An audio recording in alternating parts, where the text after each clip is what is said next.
In today's fast-paced market, what are the fundamental elements what make a brand truly trustworthy in the eyes of the consumer? Well, I think it's a term that all marketeers know and use, but I'd still like to sort of reinforce it. I think it's authentic storytelling, right? So I think I'd like to give an example of how we've done it on Samsonite. So I'll spend a few seconds on first establishing what the positioning of Samsonite is. It's basically anchored by a term, as we call it, aesthetic engineering, which essentially means that the brand is deeply rooted in the craftsmanship, the strength, the innovation, the resilience, but also has a very elevated design sensibility. So it really is for that discerning consumer who wants durability and resilience in the products, but also wants a sleek and stylish brand, right? So that essentially is the ethos that gave birth to a campaign called Tested Like Samsonite that we've done, I think, for over 2 years on the brand. So Samsonite as a brand or as a product goes through extremely rigorous testing, which we humanly can't think of, and it emerges victorious out of it and performs the functionality that it's supposed to perform on a day-to-day basis.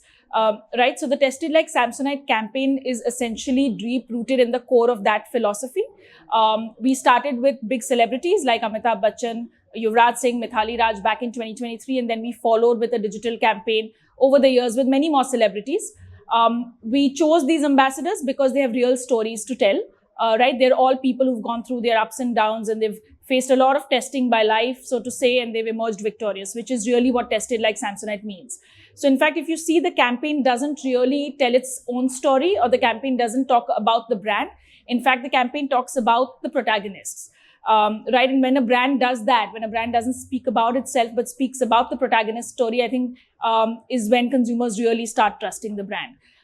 So I think authentic storytelling in that sense, when you don't just indulge in content that's snackable, viral, etc., but you're really trying to make a difference, or you're really trying to sort of land a point, is when consumers start trusting you a lot more. So as a thought leader brand, we always try and do a lot of authentic storytelling as much as we can. If you could give a few words about Team Marksmen and today's event. Oh, it was a super fun event. I think it was short. I think most events usually end up becoming too long and then you lose interest, but I think it was perfectly timed. There were lots of people who I interacted with. There was a lot of fun content and conversation happening. Very, very diverse industries is where people came from. So I think I had a lot of fun with that.